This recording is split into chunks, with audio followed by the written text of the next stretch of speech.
100 দিনের কাজ ফিরছে আদালতের নির্দেশে। আবার গরিব মানুষ, ক্ষেতমজুর, তাদের মুখে হাসি ফুটছে। এই জয় আপনারা কিভাবে ব্যাখ্যা করবেন? আসলে আজকের যে কোর্টের কথা আপনারা বলছেন, হাইকোর্ট যে রায় দিয়েছে সেই রায়ে জয় নয়।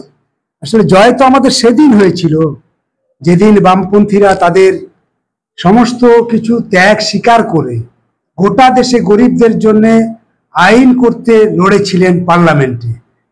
100 দিনের কাজের আইন যেদিন হয়েছিল 2005 সালে, এই যে ঐতিহাসিক লড়াই, সেই লড়াইতে হচ্ছে গরিবদের জয়, সেই লড়াইটা ছিল বামপন্থীদের জয়।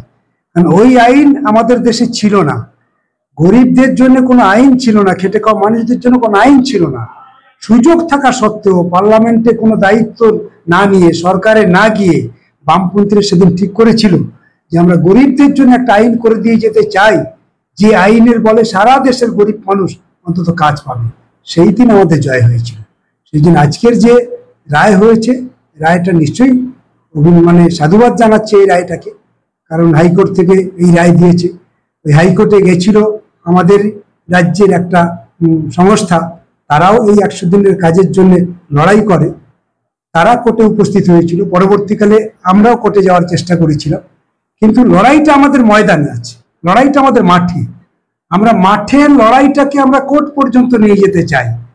কোর্টের আইন আছে, আমাদের দেশের আইন আছে, সবকিছু থাকা সত্ত্বেও আমাদের দেশের সরকার সেই আইন ভাঙছে, রাজ্যের সরকার গরিবদের সেই টাকা লুট করছে, চুরি করছে, কিন্তু আইনি কোনো ব্যবস্থা তাদের হচ্ছে না। সেই জন্য লড়াইয়ের ফল হচ্ছে আজকের এটা। আপনি দেখবেন যে আমরা গ্রাম বাংলাতে লড়াই করেছি, গরিবরা জোট বেঁধেছে, সব গরিবদের জোট কলকাতার মহানগরী রাইটার্সে আমাদের ব্রিগেডে ঝাঁপিয়ে পড়লো। সেই ব্রিগেডে ঝাঁপিয়ে পড়ার ফল আজকের হচ্ছে হাইকোর্টের রায়। সুতরাং লড়াই আন্দোলন ছাড়া গরিব মানুষ তাদের অধিকার কোনোদিনের জন্য ফিরে পায়নি।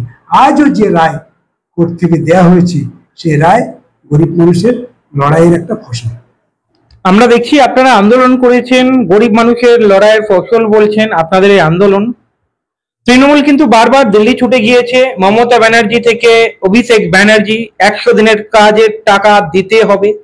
কোথাও না কোথাও এটা নয় কি, জমি তৈরি করলেন আপনারা, চাষ করলেন আপনারা, ফসলটা এই তৃণমূল নিয়ে চলে যাচ্ছে? গরিবদের টাকা লুট করেছে এ বিষয়ে তার কোনো সন্দেহ রইল না। 100 দিনের কাজের টাকা তৃণমূলের নেতা মন্ত্রীরা যে লুট করেছে, সেটা আবার একবার প্রমাণ হয়ে গেল কোর্টের রায়ের ভিত্তিতে। দিল্লি সরকার লোক পাঠিয়েছিল, নরেন্দ্র মোদী লোক পাঠিয়েছিল, তার লোকেরা সমীক্ষা করেছে, সমীক্ষা করে বুঝলো যে এখানে দুর্নীতি হয়েছে, তাই তারা টাকা আটকে দিল।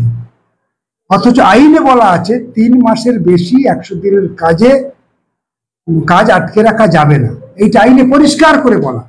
জানা সত্ত্বেও নরেন্দ্র মোদীরা যারা টাকা লুট করলো, যারা টাকা চুরি করলো, তাদের শাস্তির ব্যবস্থা না করে গরিব মানুষের কাজের অধিকার কেড়ে নিল। এই যে বিরাট বড় অপরাধ করলো, অন্যায় করলো, কোর্ট আজকের প্রমাণ করে দিল যে এইভাবে অনির্দিষ্ট কালের জন্য রাজ্যের শ্রমজীবী মানুষ যারা কাজ চাইছে তাদেরকে তুমি বঞ্চিত করতে পারো না। তাই আজকের কোর্ট রায় দিয়ে বুঝিয়ে দিল যে এটা রাজ্যের সরকারও অন্যায় হয়েছে, দেশের সরকারও অন্যায় হয়েছে। আপনারা যে আন্দোলন করেছেন 100 দিনের কাজ ফিরিয়ে আনতে হবে, 100 দিনের কাজের টাকা ফেরত দিতে হবে, আচ্ছা এখানে কি মনে হচ্ছে তৃণমূল অনেকটা অস্বস্তিতে পড়লো? তার কারণ হাইকোর্ট যেটা নির্দেশ দিয়েছে, হাইকোর্ট চাইলে যে শ্রমজীবী মানুষ যারা কাজ করবে 100 দিনের, তাদের টাকা ডাইরেক্টলি ব্যাংক অ্যাকাউন্টে পাঠাতে পারে রাজ্য সরকারকে না দিয়ে, এবং এটাও বলেছে যে দুর্নীতি হয়েছে 100 দিনের, কেন্দ্র চাইলে তার তদন্ত কেন্দ্রের মতো করতে পারে। আপনার কি মনে হচ্ছে কেন্দ্র এখানে সঠিকভাবে তদন্ত করবে কি?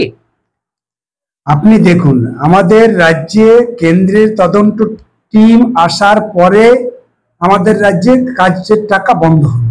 তার মানে কেন্দ্রীয় তদন্ত টিম বুঝলো যে এই রাজ্যে দুর্নীতি হয়েছে।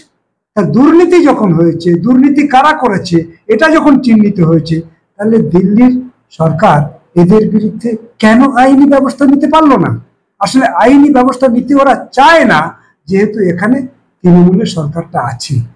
তৃণমূল চায় না যে এই রাজ্যের গরিব মানুষ কাজ পাক, আর নরেন্দ্র মোদীও চায় না এই রাজ্যের গরিব মানুষ কাজ পাক।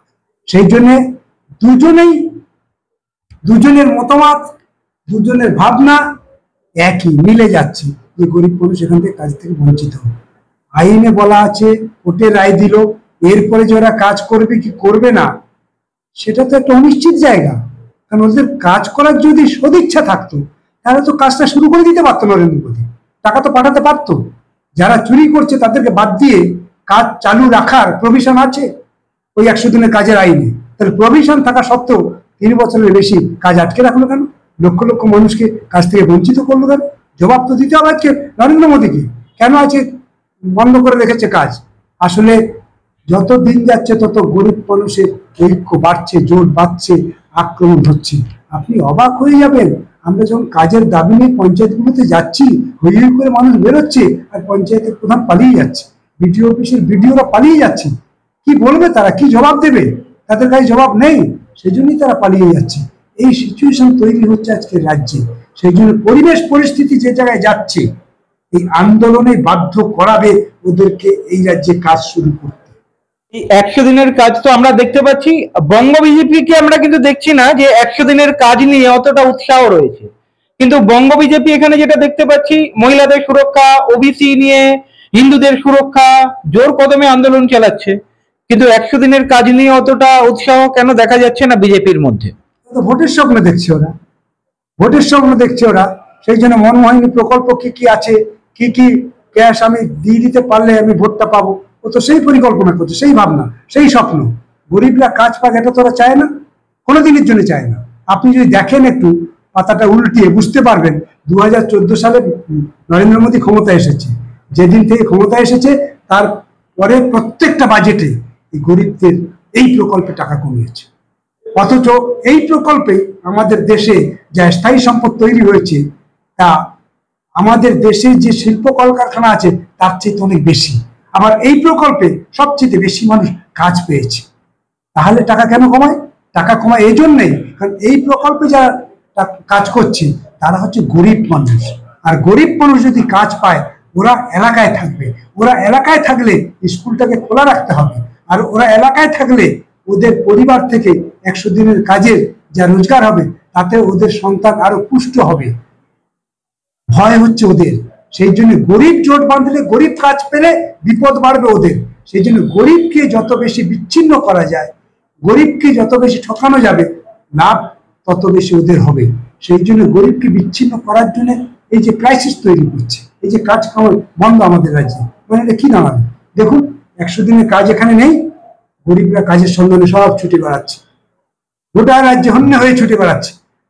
আবাল বনিতা সবার হাত ধরে যারা চলে গেছে। বহু পরিবার আছে এই রাজ্যে যেখানে তালা ঝুলছে, কেউ নেই। ওর বাড়ির বাচ্চাদের কি ভবিষ্যৎ হবে? ওরা কোথায় লেখাপড়া শিখবে? লেখাপড়া নেই। আজকে স্কুলগুলোতে বাচ্চা কম, তারা কোথায়? বাইরে কাজ করতে চলে গেছে। আজকের গ্রামে আবার নতুন প্রজন্ম যারা আসছে, জন্ম হচ্ছে, ওজন কমে যাচ্ছে। এদের নিউট্রিশন কোথায় পাবে? নিউট্রিশন নেই। স্বাভাবিকভাবে আপনি দেখবেন যে 100 দিনের কাজটা সমাজটাকে রক্ষা করার জন্য অত্যন্ত গুরুত্বপূর্ণ ভূমিকা পালন করে, যার জন্য নরেন্দ্র মোদীদের বিপদ। সেই জন্যই ওরা 100 দিনের কাজ নিয়ে অত মাথা ব্যথা নেই ওদের। ওদের এখন কাকে কতটা ভর্তুকি দিতে পারছে তার উপরে নির্ভর করবে। এখন মহিলাদের কিছু কোনোভাবে যদি তারা কিছু দিতে পারে সেখানে ভোটটা আসবে, হিন্দু মুসলমান করে ভোটটা আসবে। ভোটের স্বপ্ন দেখছে ওরা। আমাদের সমাজ আস্তে আস্তে করে নুয়ে যাচ্ছে, গোটা দেশের বেকার বাড়ছে, অত্যাচার বাড়ছে, নারী নির্যাতন বাড়ছে। এই সমস্ত নিয়ে ওদের কোনো ভূমিকা নেই। আপনাদের যে আন্দোলন 100 দিনের কাজ নিয়ে, গরিবের মুখে হাসি ফুটলো।